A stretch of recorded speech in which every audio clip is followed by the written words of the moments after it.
Hey there, kid. You want to learn about photovoltaic cells? Nod yes if you agree. Alright, kid. Follow me to learn the truth. Well, what are you waiting for? Come on! Hello, and welcome to Roof Science. Roof science is sort of like regular science, but it has higher stakes because we're on a roof.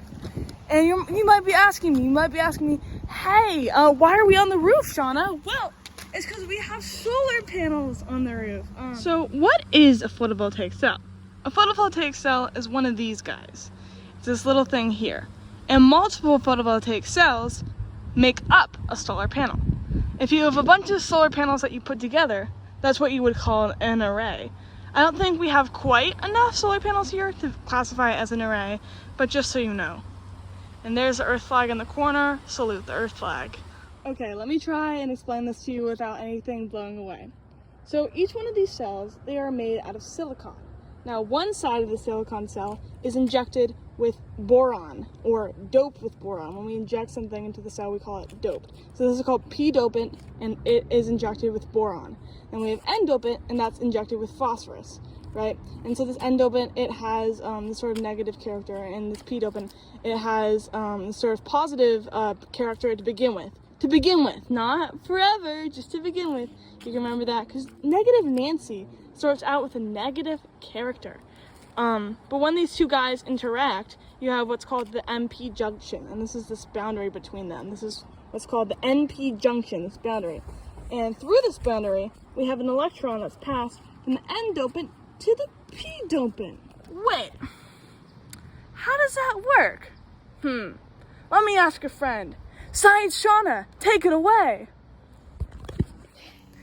Hey, it's me, Science Shauna.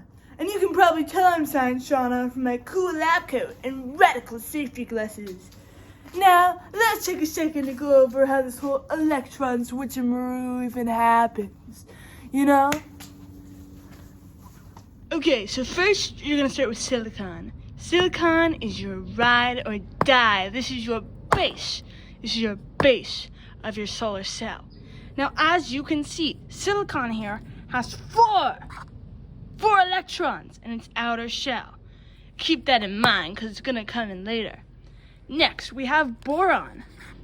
We are going to inject boron or dope boron. It's literally called doping when you inject boron into your silicon cell.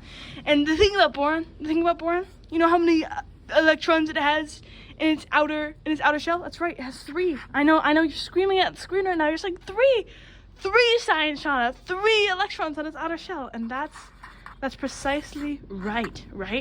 And so when you add it with silicon, what does it have? It has 7. I can't count. One sec. It has 7 electrons on its outer shell, right? That means it has a convenient hole for an 8th electron. Keep that in mind. That's going to come in later. Next, we have phosphorus, which is, again, doped. And phosphorus, do you know how many electrons it has on its outer shell? Can you guess? Yell! Scream! That's right. It has 5 electrons on its outer shell, right?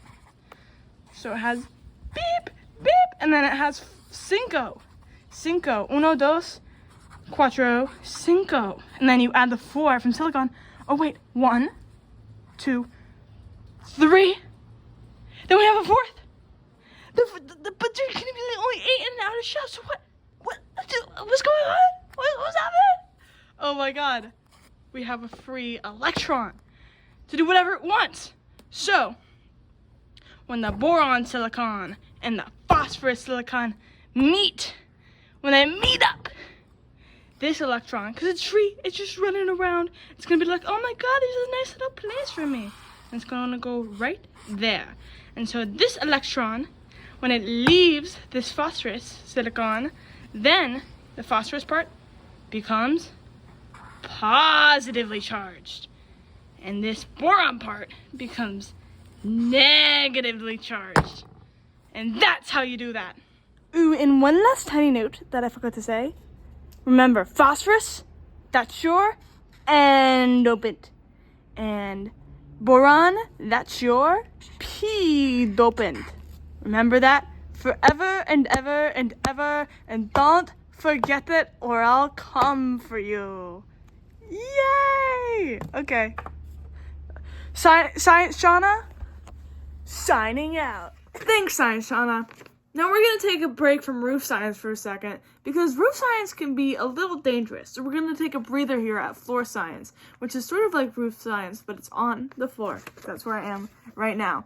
So now we have, one thing to keep in note is now we have our positively charged N dopant and our negatively charged P dopant. And there's this barrier here at the MP junction. This barrier where everybody is so happy, all the electrons, their outer shells are filled, they're all super, super, super stable, and it's just this barrier here, right? Because all the stuff is getting filled here, all those shells are getting filled here, and then there's this barrier this is still crazy, but at the MP junction, there's a barrier where all the electrons are happy and stable until... But then the silly, silly sun descends on these panels and it knocks the electrons every which way. They're going crazy. They're going wild. So now our electrons are going crazy. They're going wild. And they're immediately going to be attracted to the N dopant because it has a positive charge. And electrons have a negative charge and opposites attract. I mean, I don't know about your love life, but that's how it works in chemistry. Anyways, electrons are going to be attracted to this positive force. But then the electrons are going to realize, hey, we hate each other. And then they're going to start fighting. They're going to start fighting and repelling each other to the P dopant side. Because it's sort of like your siblings. You know, electrons, they just keep fighting, and they repel themselves to the P dopant side. And they're like, wait, we hate the P dopant side. And they go back to the N dopant side. And they're like, wait, but we hate each other then. And they keep fighting. And they repel each other back to the P dopant side. Again, and again. And that's what we call an electrical circuit. And this creates an electrical current. Now, for example of that in real life, cut to roof, Shauna. And then all those electrons bouncing back and forth, that's what goes into a circuit. You can see our circuit right here, and it goes all the way through all of our panels. And you can see, let me give you the dark underside of the solar panel. And you can see some circuits going on and down here, right? And then all those electrons bouncing back and forth, that's what goes into a circuit. You can see our circuit right here, and it goes all the way through all of our panels. And you can see, let me give you the dark underside of the solar panel. And you can see some circuits going on and down here. Isn't that cool? Oh my gosh, real life application. Now, time to get off the roof. This is dumb as Hi, Dad. I was just wondering, what percentage of our energy is from our solar panels? I think it's about 17%, Shauna. That's a good number, Dad. And about like how many panels do we have that produces that 17%? We have 18 small panels. 18 small panels. Wow, that's some good anecdotal. Hey, how's it going down there? You may be wondering why we're at the beach right now. Well, that's because we're talking about the environmental impact of making these photovoltaic cells. And one of the things that they're made of, as we discussed, is silicon. You know what silicon can be made out of? That's right, it can be made out of sand. And so to refine the sand into this silicon element, they have to use a lot of carbon, they have to melt it down. And so a lot of carbon is emitted when they make the silicon. And when they mine for other elements, they also produce carbon dioxide. And so making the solar panels can have a large greenhouse gas effect. And it is said that you need to have your solar panels for at least 3 years for them to wear off.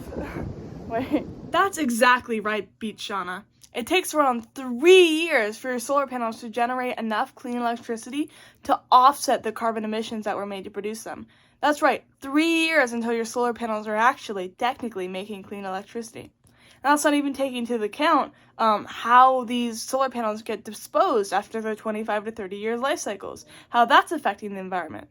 Just like everything, just like every new source of energy, there are pros and cons, there are costs and benefits, just like I've been teaching you. And it's important to weigh both of them and see, yeah. And they said from the beginning, there will be light. It's got this electron.